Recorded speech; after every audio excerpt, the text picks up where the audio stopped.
Merab Dvalishvili's submission on Sean O'Malley is being mistaken by a lot of people for what type of submission this really is. A lot of people are calling it a darts choke, an anaconda, a guillotine. It is none of those. I've seen a lot of people call it a neck crank, which is also incorrect. Now, some people have called it a ninja choke, and some people have called it a north-south choke, and it is kind of a combination of the two. The submission initially was a ninja choke, and then as O'Malley scrambled, it went into the north-south position, and Merab did not really adjust the submission there, which resulted in a kind of modified combination of a ninja choke and a north-south choke. But the difference is a north-south choke kind of has Merab off to the side, and the pressure is more on the side of the neck, where this choke is more on the back of the neck of O'Malley, and it's more pressure, and it's exhausting, and it's a lot of pain for O'Malley, and that's why he tapped. It's not a type of choke where O'Malley's going to go out and go to sleep from, but it's also something where he is so exhausted, and he just thought he got out of the choke, the ninja choke that Merab had him in, and then he just has himself right back into pressure instantly after thinking he was going to be relieved a little bit.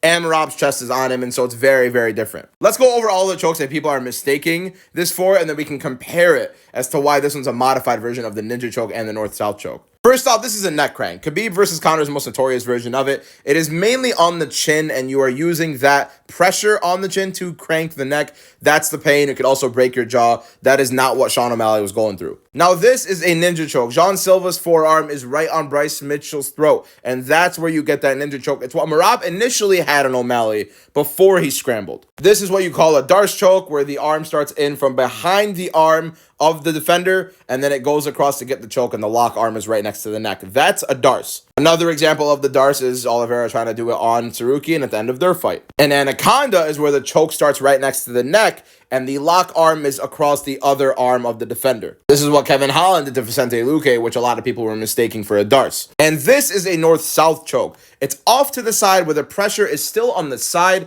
and somewhat some armpit pressure onto the throat. This is very different from what Merab had on Sean O'Malley. Merab's is more a ninja choke that got scrambled, and he did not really adjust the choke at all. So it started off as a ninja choke, which then reverted into the north-south position, and it was just a lot of pain and a lot of pressure and mildly suffocating for O'Malley. But then you consider all the pace that Merab's been putting on him, the insane takedown he had on O'Malley in that third round, and obviously O'Malley getting caught with the ninja choke, and then being in this position in north-south thinking he got out of it, and all of a sudden he's no longer out of it. A little bit of a panic. He's in a lot of pain. He probably feels like his head's going to explode with Merab's chest pushing him against the canvas. Yeah, this is not a comfortable position whatsoever. Did I say he quit? Yes. Do I think anybody else wouldn't quit? No, a lot of people probably would have quit in the position, but it's not something he would have gone out cold to. It was just probably an insane amount of pain, and he did not want to keep going through that after what had been happening in the fight.